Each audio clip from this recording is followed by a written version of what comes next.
Praise the lord. యేసుక్రీస్తు దివ్యనామంలో ఉదయకాల సమయంలో ప్రభుతో ప్రతిదినం అని ఆధ్యాత్మిక కార్యక్రమాన్ని వీక్షించుతున్న దేవుని బిడ్డలైన మీ అందరికీ నా హృదయపూర్వక వందనాలు తెలియజేస్తున్నాను. ఇది కడవరి దినాలు, దేవుని రాకడ సమీపంగా ఉన్నటువంటి దినాలు.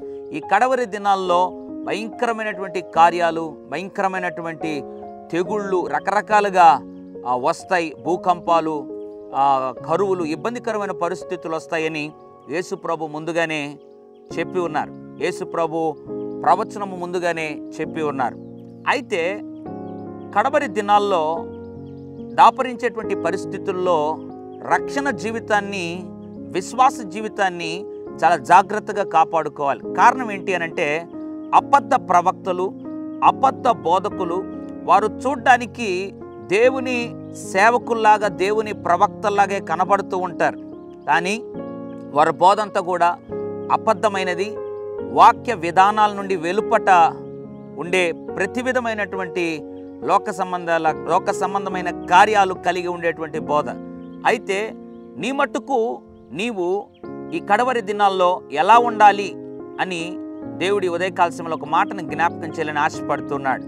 మత్తయి సువార్త 24వ అధ్యాయం 4వ వచనం, ఎవడును మిమ్మును మోసపరచకుండా చూచుకొనుడి. జాగ్రత్త, ఎవ్వరూ నిన్ను మోసపరచకుండా చూసుకో. ఎవరు పడితే వారి మాట వినడం, ఏది పడితే అది నీ జీవితంలో జరిగించడం, ఏ బోధ కంటే ఆ బోధకి నీకు చెవివ్వడం, వాటిని గైకొనడం, సత్యము నుండి తొలగిపోవడం, ఇటువంటి కడవరి దినాలు జరుగుతాయి. కాబట్టి దేవుడు హెచ్చరిస్తున్నాడు, మిమ్మల్ని మీరు జాగ్రత్తగా, ఎవరు ఏది చెప్పినా ఇది వాక్యంలో ఉందా లేదా అని మొట్టమొదటిగా పరీక్షించి చూసుకో. అంత మాత్రం కాదు, రక్షణను జాగ్రత్తగా కాపాడుకో. ఎవ్వడూ నిన్ను మోసపరచకుండా చూసుకో.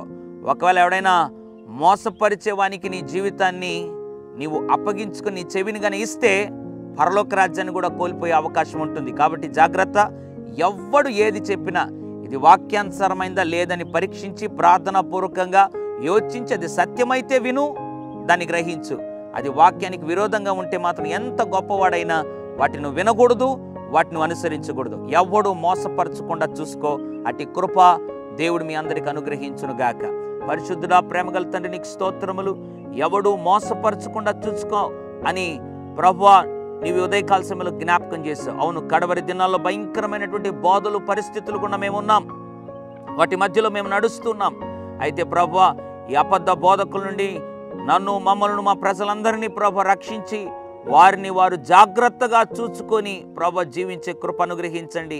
ఎవరు వారిని మోసపరచకుండా చేయమని, వారి రక్షణలో స్థిరులై నాయన, వారి రక్షణలో ప్రభు నిలకడగా ఉండి నీ రాజ్యం చేరు పర్యంతరం వారిని నడిపించమని యేసు నామములో ప్రార్థిస్తున్నాను తండ్రి. ఆమెన్.